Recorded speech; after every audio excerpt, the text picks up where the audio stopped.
আজ থেকে বেশ কয়েক বছর আগে সকলেরই মনে থাকার কথা যারা ওই সময় বড় ছিলেন, জাপানি এক বিজ্ঞানী ঘোষণা দিয়েছে 5ই মে কিয়ামত হবে। শুনছিলেন না? সূর্য ভাঙ্গে চুরে পড়বে পৃথিবীর উপরে। আর অত বড় সূর্য, সূর্য কট্টুক, হেরিকেনের চেয়ে একটু বড় না? সূর্য কট্টুক পৃথিবীর থেকে 13 লক্ষ গুণ বড়। 13 লক্ষ গুণ বড় একটা সূর্য, তার গায়ে কত তাপ! 9 কোটি 30 লক্ষ মাইল দূরে সূর্যের বর্তমান অবস্থান, বিজ্ঞানীদের হিসাব 9 কোটি 30 লক্ষ মাইল দূরে অবস্থান। তাই এই সময় তার গরমে বাইরে দাঁড়াতে পারি না। আর এত বড় পাওয়ারফুল সূর্য যদি জমিনে নামে, তার মাঝে আবার সূর্য থেকে ডাইরেক্ট রৌদ্র জমিনে আসে না, মাঝখানে অনেক বরফের স্তর আছে। ওই বরফ দিয়ে সূর্যের তাপকে ফিল্টারিং করে মানুষের স্বাস্থ্যসম্মত পরিমাণ করে তাপকে আল্লাহ তাআলা দুনিয়ায় পাঠায়। তাই সৌদি আরব, মধ্যপ্রাচ্যে যে দেখেন এই গরমকালে নাক দিয়ে রক্ত চলে আসে, বাহিরে দাঁড়ানো যায় না।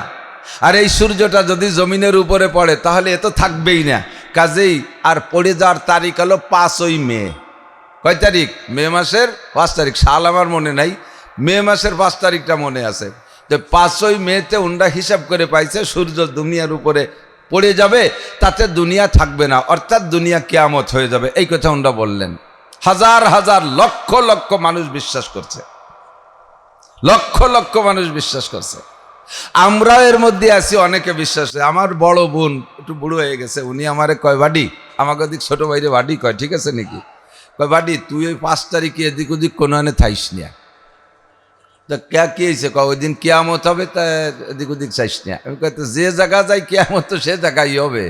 তো বাড়ি থেকে ওকে সবাই এক জায়গায় থাকলে এটা বুঝ হবে যে কিরম আসছে, একটু ভয় একটু কম থাকবে না, তুই একটু দাঁড়ে দাঁড়ে থাইস।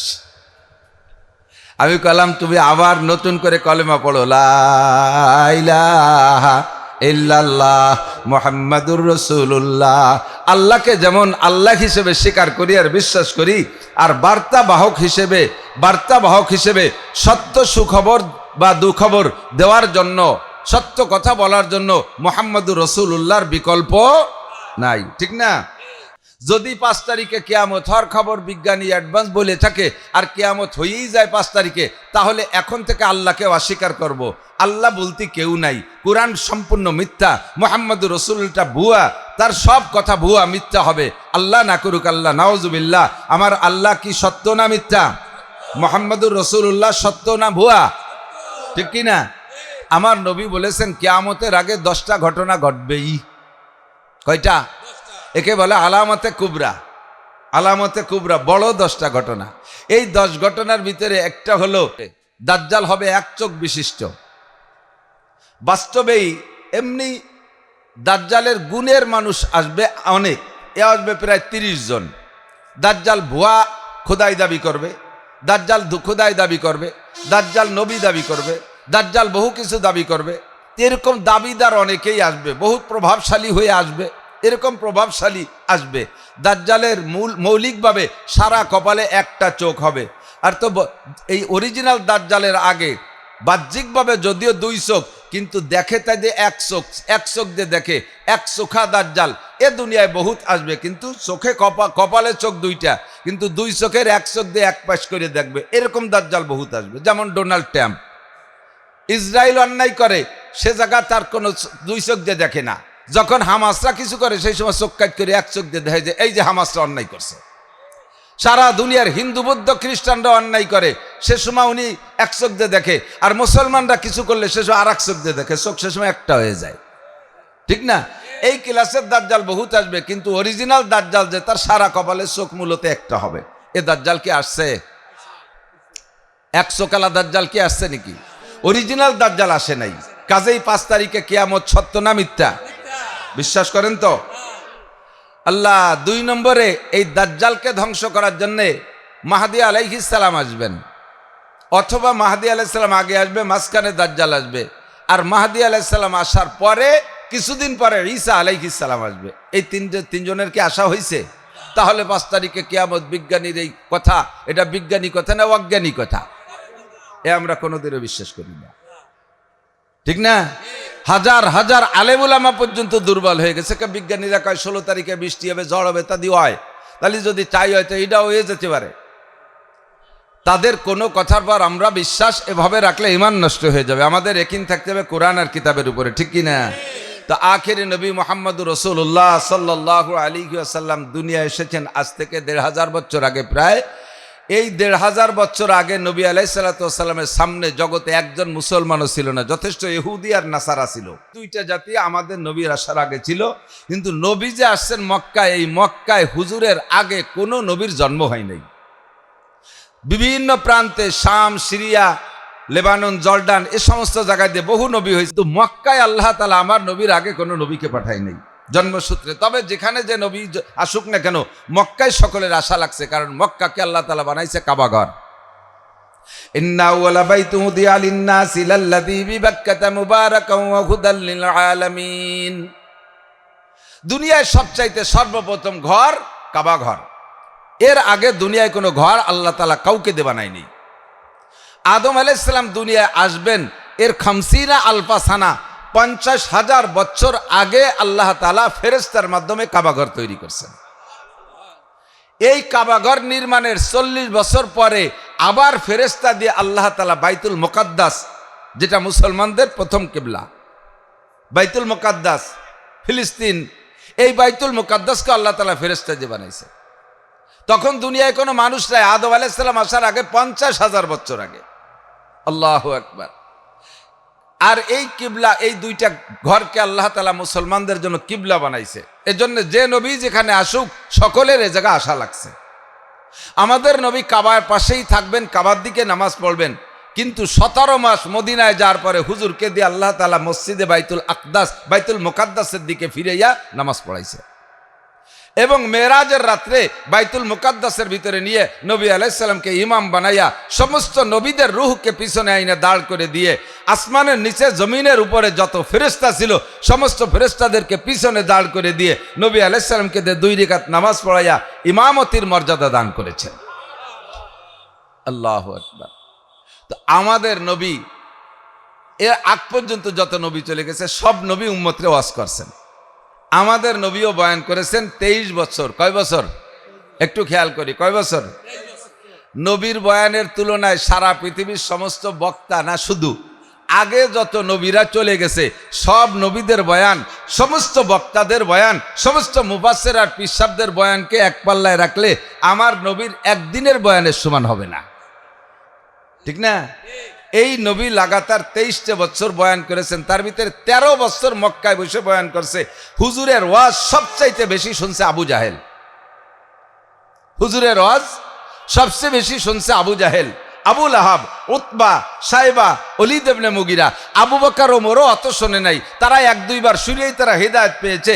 এরপরে হুজুরের কথা পাইলে কাছে থাকলে সংগ্রহ করছে। আর এই শয়তানগুলো নবী আলাইহিস সালামের বয়ানের ভিতরে লুকমা ধরার জন্য, নবীকে বিপদগামী করার জন্য, নবীকে ভুল ধরার জন্য নবীর বয়ানগুলো খুব শুনতো। বয়ান শুনলেই যদি হিদায়েত পাওয়া যায় তাহলে সবচাইতে বড় হিদায়েত পাইতো আবু জাহেল।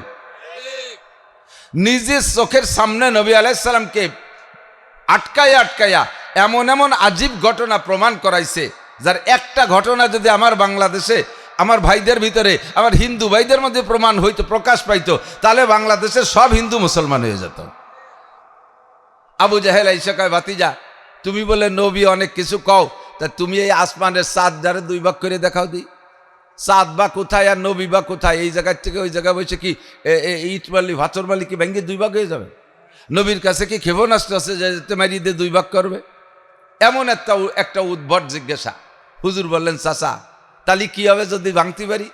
তুমি যদি চাঁদরে ভেঙে দুখণ্ডিত করতে পারো তাহলে তোমার কলেমা পড়ে আমি মুসলমান হয়ে যাব, তোমার দলে চলে যাব। নবী চুপ করে বসে রয়েছেন, জিবরিল আসছেন। মা তাহজান ইয়া রাসূলুল্লাহ, হুজুর কি চিন্তা করেন? কয়, আবু জাহেল আমার কাছে চাঁদ দ্বিখণ্ডিত করার দাবি করছে, আমি তো কিভাবে করব? কয়, আল্লাহ পাক হুকুম করছে, আপনি আঙ্গুল দিয়ে ইশারা করেন। এমন করে একটা ইশারা করছে, আকাশে চাঁদটা ভেঙে 2 ভাগ হয়ে গেছে। একটু বলবেন না সুবহানাল্লাহ? আল্লাহু আকবার। এটা নবীর কুদরত না, এটা কার কুদরত? নবীকে যে আল্লাহ তাআলা এতটুকু করাইছে, বাকিটুকু করছে আল্লাহ। মা রামাইতা ইয রামাইতা ওয়ালাকিন্নাল্লাহ রামা। তুমি যখন ফিকে মারো এটা হাতটা তোমার, কিন্তু ওর মধ্যে কুদরত থাকে কার? আল্লাহ। আকাশে যখন চাঁদ দ্বিখণ্ডিত হয়ে গেছে, মাঝখানে ফাঁকা হয়ে গেছে, হুজুর বলেন, চাচা ঠিক আছে, কয় যে না তা কচি পাচ্ছি নাকি, চাঁদ ভেঙে দুই ভাগ হলো নাকি মাঝখানে একটু মেয়া গাইছে দাঁড়ালো টের পাচ্ছি না। দাতালটা কি গতি এখন দিদি? তাহলে তুমি কি হলে বিশ্বাস করবা? কয় চাঁদ দুই টুকরাকে জমিনে নামাই দেখাও। চাঁদ কি? চাঁদ কি ছোট ছোট দুইটা গিলাস, দুইখান প্লেট যে জমিনে নামাই দিলাম হয়ে গেল? তার জন্য জায়গা লাগবে না? তো আবু জাহেল দাবি করছে, নবী পাক আল্লাহর কাছে জানাইলেন। আল্লাহ কয় ঠিক আছে ইশারা করো। হুজুর আঙ্গুল দিয়ে ইশারা করলেন, শাসা গতিতে দুই টুকরা চাঁদ মক্কায় এসে পড়ছে, সাইজে ছোট হইয়া পরিমাণ মতো হইয়া, এটা তো আল্লাহর কুদরত, পরিমাণ মতো হইয়া মক্কায় বাদশার বাড়ির কাবা ঘরের পাশে বাদশার বাড়ি আছে, ওর ওই পাশে দুইটা পাহাড় আছে। এক পাহাড়ের নাম জাবালে আবি কুবায়েস, আর একটা পাহাড়ের নাম জাবালে কাইকুয়ান। কিতাবে হাদিসের মধ্যে লেখে এই দুই পাহাড়ের উপরে দুই টুকরা এসে পড়ে গেছে। আগে চাঁদ আকাশ থেকে নিচের দিকে আলো দিত, এখন এই নিচের থেকে উপর দিক দিচ্ছে আলো। আশপাশে যত মানুষ দেখেছে সেই রাত্রে সকলে আতঙ্কিত। আরে না জানি আগের নবীদের কাছে খবর শুনেছি এরকম নাকি কিয়ামতের সময় চাঁদ খসে পড়বে, সূর্য খসে পড়বে, তারকা খসে পড়বে। আরে আকাশে চাঁদ খসে পড়লো, তাহলে কি কিয়ামত শুরু হয়ে গেল? একটা হইগুল্লা সরগোল কান্নাকাটি শুরু হয়ে গেছে। কিছুক্ষণ পর আবার হুজুর ইশারা করছেন, শাসা গতিতে চাঁদ দুটুকরা আকাশে যাইয়া সমানভাবে একটা পূর্ণ চাঁদ হয়ে গেছে। এইটা দেখছে কি আবু জাহেল। আমার বিশ্বাস আমার বাংলাদেশে যদি 2 কোটি হিন্দু ভাই থাকে, খ্রিস্টান বুদ্ধ থাকে, তাহলে তাদের সামনে এই জামানায় এমন একটা ঘটনা ঘটলে কেউ অবিশ্বাস করতে পারতো না, কেউ বেকলেমায় থাকতে পারতো না। সকলে আমার নবীকে নবী বলে স্বীকার কইরা এক আল্লাহ বিশ্বাসী হয়ে যেত। কথা বলুন ঠিক কিনা? হিন্দু ভাইদের দিল নরম, হিন্দু ভাইদের দিল নরম, অল্পের ভিতরে তারা বুঝে যায়। হিন্দুদের দিল নরম আমি বহুত প্রমাণ করেছি। আমি তখন মোল্লারহাট উদয়পুর মাদ্রাসায় পড়াই। এক হিন্দু মহিলা এসে আমার কাছে 5 কেজি জিলাপি দিচ্ছে। হিন্দু মহিলা এসে আমারে বলতেছে, হুজুর একটু এই জিলাপিটুক হুজুরদের খাওয়াই দেবেন আর আমার জন্য একটু দোয়া করবেন। আমি বললাম যে আপনি তো পরিচয় বলেন। তো বললো এক হিন্দুর স্ত্রীর কথা বললো যে আমি অমকের স্ত্রী। তা আমি বললাম যে আপনি মসজিদে জিলাপি দিচ্ছেন কে? আপনাদের মন্দির টন্দির আছে না? তো বলতেছে হুজুর সেদিকে আর বলবো না, উনি যা বলছে তাও বলবো না, অনেক হিন্দু ভাইরা আশেপাশে তারাও শুনবে। তো উনি এতটুকু লাস্টে যেটা বললেন, সব জায়গা মানিয়ে টেনিয়ে দেখছি, আমার একটা বাচ্চা বড় অসুস্থ, লাস্টে আমি কোথাও কোনো তদবিরে আর কোনো ফায়দা না পাইয়া অবশেষে মান্যত করছি, আল্লাহ, আমি আল্লাহ শব্দ দিয়েই বলছি, আল্লাহ যদি আমার বাচ্চাকে ভালো করে দাও তাহলে তোমার ঘরে 5 কেজি মিষ্টি দেব। আমার বাচ্চা 1 মাসের মধ্যে সুস্থ হয়ে গেছে। কাজে আমি আল্লাহর কাছে দায়বদ্ধ, হুজুর 5 কেজি মিষ্টি নিয়ে আপনি একটু খাইয়েন, হেলাই দিয়েন না। দিলটা কত নরম, কত সরল, কত সফট। একজন মুসলমান জন্মসূত্রে বহুত বেঈমান আছে, নামে মাত্র মুসলমান কিন্তু বেঈমান, তারে বুঝাইতে বছর পর বছর অস করিয়া এত তাড়াতাড়ি লাইনে আনা যায় না। একজন অমুসলমানকে যদি সঠিক বুঝ দেওয়া যায় সে সহজে বুঝিয়ে ফেলে। কিন্তু যার কপালে খতামাল্লাহু আলা কুলুবিহিম ওয়া আলা সামঈহিম ওয়া আলা আবসারিহিম গিশাওয়া, যার অন্তরে আল্লাহ মোহর লাগাই দিয়েছে, তার বেয়াদবি সীমা লঙ্ঘন করার কারণে মোহর লাগাই দিয়েছে, চোখের সামনে পর্দা দিয়ে দিয়েছে, হকরে দেখো দেখবে না, হক কানের সামনে পর্দা লাগাই দিয়েছে, হক শুনিয়েও শুনবে না, অন্তরে সিল লাগাই দিয়েছে, সিলগালা করে দিয়েছে, হাজারো বুঝানোর পরেও বুঝবে না। বালনাত্তাবু মা ওয়াজাদনা আলাইহি আবাআনা, বরঞ্চ বলে চলে যাবে আপনারা যতই ভালো কথা বলেন না কেন, যত যুক্তিসঙ্গত বলেন না কেন, যতই সঠিক কথা বলেন না কেন, আমরা বাপ দাদা 14 পুরুষদের একটা কাজ করে আসতেছি, এইটি এত তাড়াতাড়ি ছাড়া যাবে না। কতক্ষণ এইরকম সিদ্ধান্ত যারা নেয় বুঝবেন যে তাদের অন্তরে আল্লাহ মোহর লাগাই দিছে। তো আবু জাহেল এইভাবে 13 বছর এইরকম আজীব আজীব ঘটনা অসংখ্য দেখছে। নবী আলাইহিস সালাম থেকে এইরকম আজীব ঘটনা 3200 প্রমাণ হয়েছে, 3200। তার বেশিরভাগ আবু জাহেল দেখছে, কিন্তু নবী পাকের কাছ থেকে হিদায়েত সে পায়নি। বোঝা যায় হিদায়েত পাওয়ার জন্য নিজের একটা ইচ্ছা থাকতে হবে। আল্লাহ পাক বলেন হিদায়েত দেওয়ার জন্য আমি প্রস্তুত আছি, তবে তুমি নেয়ার জন্য প্রস্তুত থাকতে হবে। তুমি যদি হিদায়েত না চাও তাহলে আমার অত দায় ঠেকি নেই। তোমার মতো লক্ষ কোটি মুসলমান মানুষ যদি জাহান্নামে চলে যায়, আমি আল্লাহ পাকের খুদাইয়ের ভিতরে চুল পরিমাণ কমতি হবে না, আমার পদমর্যাদায় ঘাটতি হবে না। আর সারা পৃথিবীর সব যদি মুসলমান হয়ে যায় আমার পদমর্যাদা বাড়বে না। আমি আল্লাহ যেখানে আছি সেখানেই থাকবো। তবে হিদায়েত পাইলে তোমার লাভ, আর হিদায়েত না নিলে তোমার লস। কথা বোঝেন? হিদায়েত নেওয়া এবং না নেওয়ার ব্যাপারে তোমার আমি স্বাধীনতা দিয়েছি, তোমার আমি বিলকুল স্বাধীনতা দিয়েছি। মানি তাদা ফা ইন্নামা ইয়াহতাদি লিনাফসি, যে হিদায়াত গ্রহণ করবা তার স্বাধীনতা আছে, হিদায়াতের লাভালাভি তুমি উপভোগ করবা। আমান দাল্লা ফা ইন্নামা ইয়াদিল্লু আলাইহা, আর যে গুমরাহির পথ বেছে নিবা তার কপাল সেই পোড়াইবা। এ জায়গায় তোমাকে গুমরাহ হওয়ার জন্য সুযোগ আছে। দুনিয়ায় হাজারো প্রাণী বানাইছি, কোনো প্রাণীকে আমি স্বাধীনতা দেই নাই, এমনকি ফেরেশতাদেরকে আমি স্বাধীনতা দেই নাই। জিব্রাইলের এত ক্ষমতা, এত পাওয়ারওয়ালা যোগ্য সাহাব ফেরেশতা জিব্রাইল, সে ইচ্ছা মতো যা খুশি করতে পারে না। মিকাইল আলাইহিস সালামের এত ক্ষমতা, লক্ষ লক্ষ টনকে টন মেঘ মুহূর্তের ভিতরে এক জায়গা থেকে আর এক জায়গায় স্থানান্তরিত করে। এ মিকাইলের কোনো ব্যক্তিগত ক্ষমতা নাই, ইচ্ছা মতো যে কোনো জায়গা বৃষ্টি নামাইতে পারবে না। পারবে? কোথাও পারবে না। মিকাইল আলাইহিস সালামের যদি এরকম ব্যক্তি স্বাধীনতা থাকতো, তাহলে আমরা বাঙালিরা ঘুষমুষ পয়সা, আমরা তো ঘুষ দিয়ে গুরু, ঘুষ দিয়ে মিকাইল আলাইহিস সালামকে কিনে ফেলাই দিতাম একদিন। আজরাইল আলাইহিস সালাতু ওয়াস সালাম সারা পৃথিবীর সমস্ত প্রাণীকে ধ্বংস করে।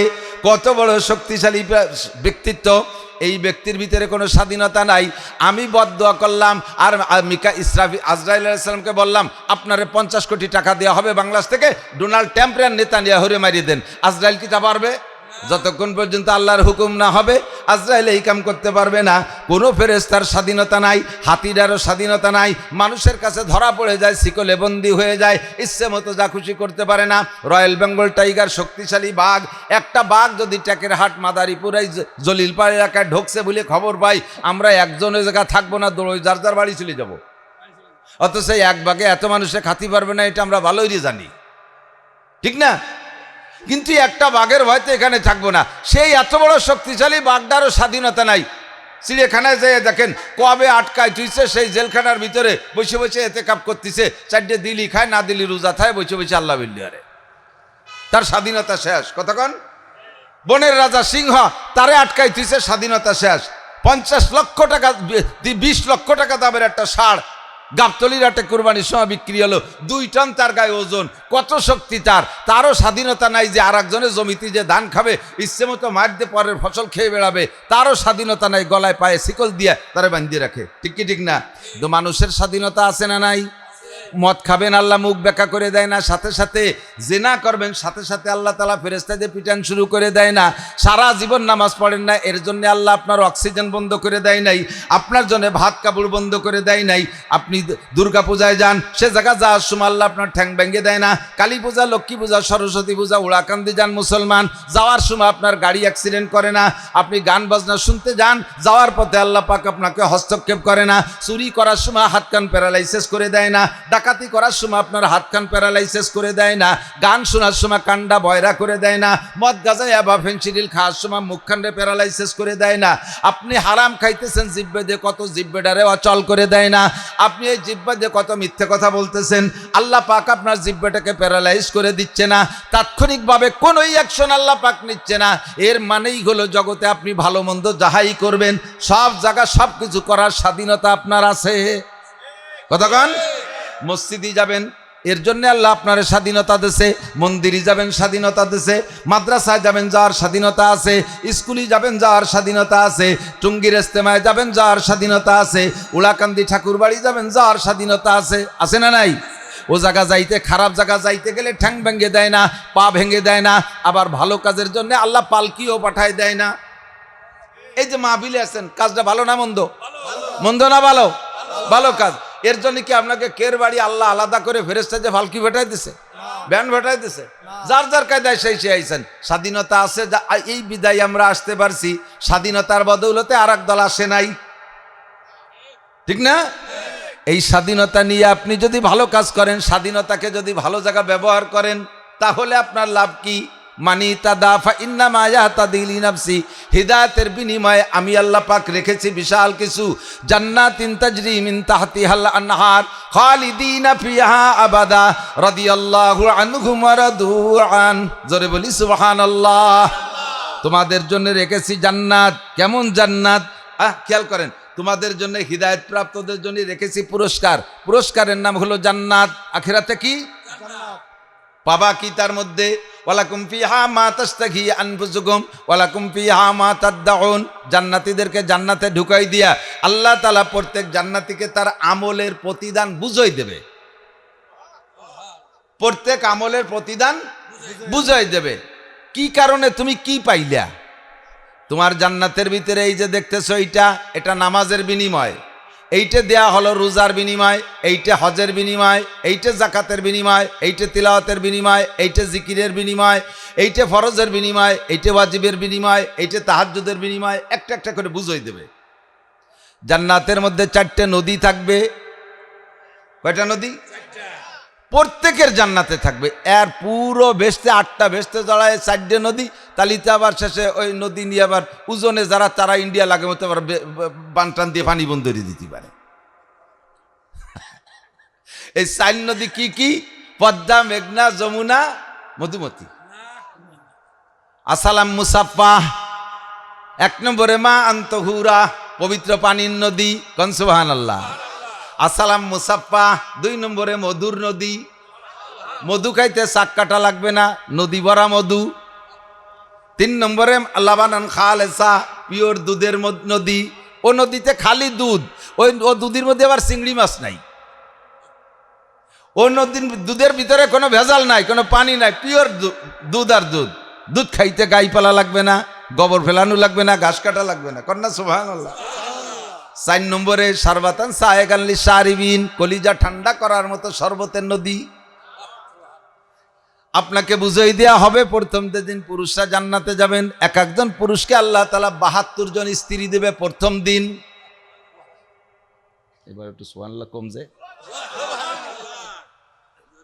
কম হয়ে গেছে বউ, 72 জন বউ। নাকি ভয়তে সুবহানাল্লাহ করলেন না? যে আমাকে বাড়ির পাশে একজন 2 বোর জ্বালায় বাড়িই থাকতে পারে না, 12 মাস কাল তবলিগি খায়। আর 72টা বউ বলি বেশটা তো দূরই কথা, দোজকেই থাকতে পারবো না নাকি? তা আল্লাহর কসম ওই বউকের মধ্যে গ্যাঞ্জাম হবে না। 72টা স্ত্রী বলবেন কি সুবহানাল্লাহ। কমে গেলে আর একটু বলি, পরিষ্কার হাদিস, সহি হাদিস, জান্নাতের ভিতরে এমনি তার এই যে কেলাকে সুকিনের বাজার হবে না, ওগুলো যা দরকার সবে যা ঘরে ঘরে বসে পাবেন, অনলাইনে চলে আসবে। বউ কিনতে একটা বাজারে যা লাগবে, ওই বাজারের নামই বউ বাজার। এক একজন জান্নাতি পুরুষ প্রত্যেক মাসে 1000 করে নতুন করে বিয়ে করবে। কন্যা সুবহানাল্লাহ। ওই সারা জমিতে এত বউ যে কি করব, সে যা করার দরকার সেই সময় করেন, কিন্তু পাবেন আমি কয়ে দিয়ে গেলাম। এরপরে কথা সব দেওয়ার পরে কি বলে, এদিক তাকান, জান্নাতের ভিতরে ঘর বাড়ির দরকার না। জান্নাত কিন্তু একটা ফাঁকা জায়গা, জান্নাত একটা খোলা মাঠ, ওর মধ্যে কিচ্ছু নাই আপাতত। যারা যারা দুনিয়া আমরা কলেমা পড়েছি, কলেমা পড়ে সাবালে ঘর আগে কলেমা পড়ার আগ পর্যন্ত আমার নামে কোনো বরাদ্দ নাই।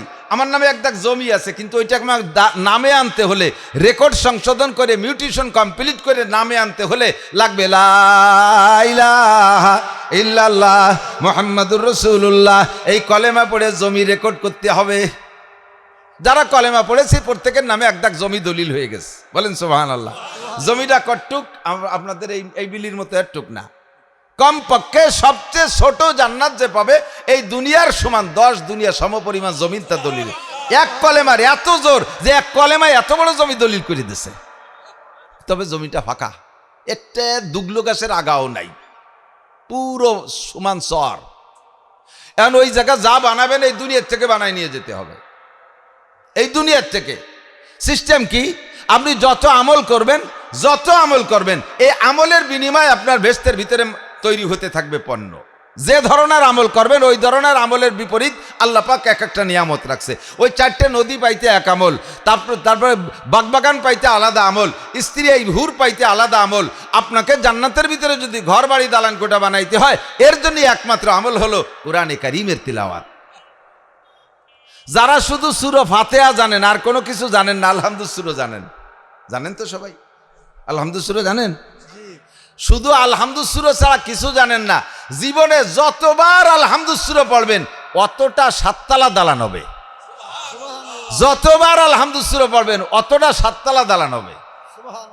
আর এক বৈঠকে এক তালে এক তরতিবে যদি এক খতম কোরআন শরীফ জীবনে একবার পড়েন, আল্লাহর কসম দেখেও যদি পড়েন, হাফেজ হওয়া জরুরি না, দেখেও যদি এক খতম পড়েন, আপনার জন্য জান্নাতের ভিতরে কোরআন শরীফের আয়াত সংখ্যা পরিমাণ, আয়াতের সংখ্যার মধ্যে মতানৈক্য আছে। কেউ বলে 6666, কেউ বলে 6236, যেটাই হোক না কেন এই আয়াত সংখ্যা পরিমাণ বিল্ডিং আপনার জান্নাতের মধ্যে তৈরি হয়ে যাবে। কোনো ইট বালি সিমেন্ট এই জায়গাতে আলাদারি পাঠানো লাগবে না। একদল ব্যঙ্গ কর্নেলা ঠাট্টা কর্নেলা আমাকে উপহাস করে, এখানে বসে কোরআন শরীফ পড়ে বেস্তের মধ্যে দালা নয়। তুমি মানে ইট বালি ফাটাইছো কার গাড়ি তৈরি? কোন বাটার ইট পাঠাইছো? সিমেন্ট কবে পাঠাইলে? ইঞ্জিনিয়ার কিনা, রাজমিস্ত্রি কিনা? আরে সুরা এই জায়গাতে পাঠানো লাগে না। বর্তমান দুনিয়ার সব কিছু আমাদের আখেরাতের জন্য উদাহরণ। তুমি আমেরিকায় থেকে কোটি টাকা পাঠাও, 10 বছর পর আইসে দেখো যে ঢাকার প্রাণ কেন্দ্রে তোমার 30 তলা দালান হয়ে গেল। তুমি ওই জায়গা থেকে টাকা পাঠালে যদি এই জায়গা দালান হতে পারে, আমি এই জায়গা থেকে কোরআন শরীফ পাঠাইলে জান্নাতের মধ্যে দালান হইতে পারে কি পারে না? ঠাট্টা হয়ে রেখা বাপের কবরের ভিতরে কুলুসুরো বেড়ে নিয়ে কি পাঠাও, কবর দিয়ে গাদাইয়ে টাইট করে পাড়াইয়ে বন্ধুরে তুই একটু হুটু ভাটা দরজা রাখো না কোনো জায়গায় দিয়ে। এই কুলুসুরো ঢোকে কোন জায়গায় দিয়ে? তারে কি কব? তুই যে তোর বাপ যে চট্টগ্রামের থেকে টাকা পাঠাইলে তোর মোবাইলের বিকাশে, এই মোবাইলের বিকাশের মধ্যে টাকা ঢোকে কি ঢোকে না? তা টাকা ঢোকলো কোন ফুটো দিয়ে তা তো একটু দেখতে পারলি না।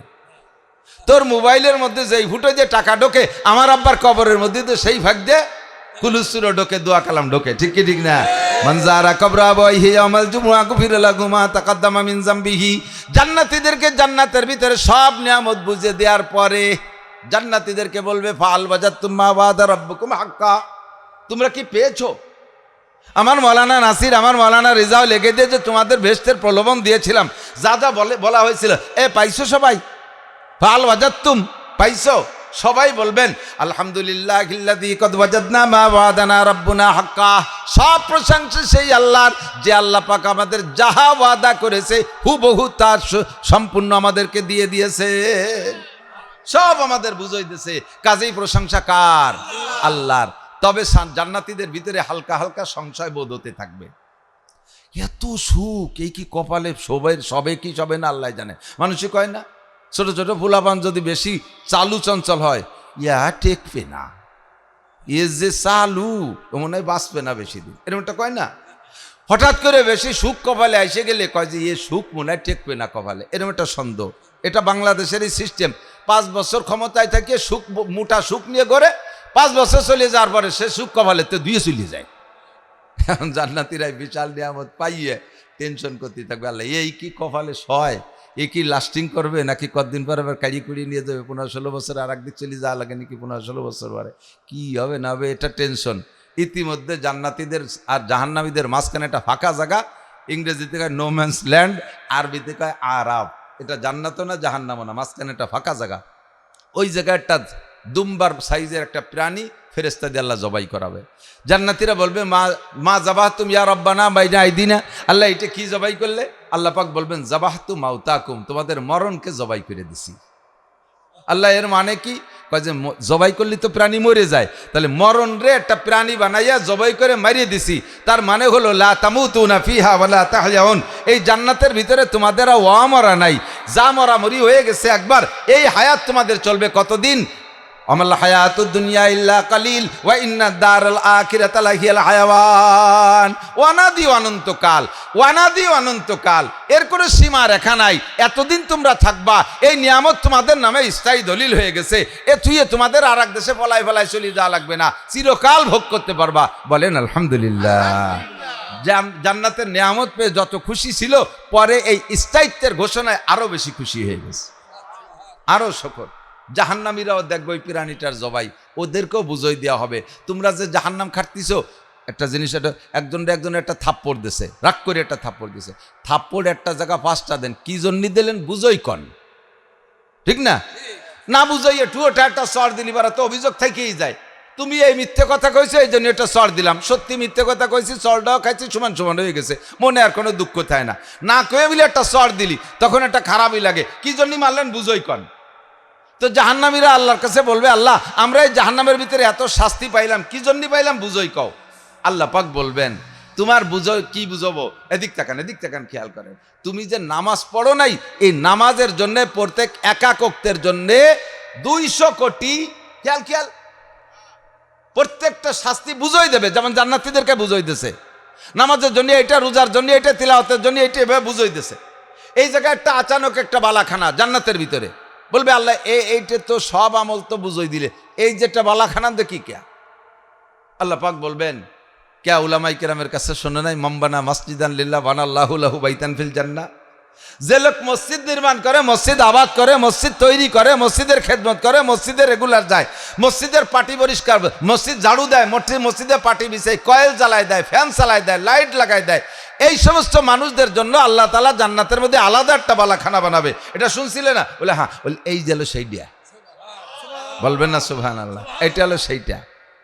এইরকম জাহান্নামীরাও বলবে আল্লাহ ওদেরকে তো বুঝাই দিলে আমলের বিনিময়, আমাদের কোন আমলের বিনিময়ে এই শাস্তিগুলো দিচ্ছে একটু বলো। আল্লাহ পাক বলেন, এক নম্বরে তুমি বেঈমান হওয়ার কারণে, এক নম্বরে তুমি আমাকে স্বীকার করো নাই দুনিয়ায় থাকতে, আল্লাহ বলে স্বীকার করো নাই, কলেমা পড়ো নাই, তুমি ইসলামকে মানো নাই, আখেরাত মানো নাই, এর কারণে এক নম্বর পুরস্কার হলো এই যে যে প্রাণীটা জবাই দিছি না, খালিদিনা ফিহা আবাদা, চিরকাল জাহান্নামের মধ্যে থাকবা, লা তামুতুনা ফিহা ওয়ালা তাহয়াউন, এর মধ্যে কোনো ওয়া মরা নাই, একবারই ঢুকছো তো অনাদি অনন্তকাল পুড়তে থাকবার পুড়তে থাকবা। এ আলোপ তোমার বেঈমানির ফলাফল। এদিকে খেয়াল করেন, আমরা জান্নাত কিনছি কি দিয়ে? কলেমা দিয়ে না? জান্নাত কিনতে পারে নাই, জায়গা পাই নাই জান্নাতের ভিতরে, তো কলেমা ছেড়ে দেওয়ার কারণে আলাদা একটা জায়গা পাইছে, সেই জায়গাটার নাম হলো জাহান্নাম। এটা হলো তোমার কলেমা না পড়ার আমল। দুই নম্বরে নামাজ পড়ো নাই, কলেমা পড়ছো কিন্তু নামাজ পড়ো নাই, এই নামাজ না পড়ার কারণে তোমার শাস্তি কি? তুমি এর ভিতরে প্রত্যেক এক ওয়াক্ত নামাজের বিনিময় 200 কোটি মুসলমান বিশ্বাস করো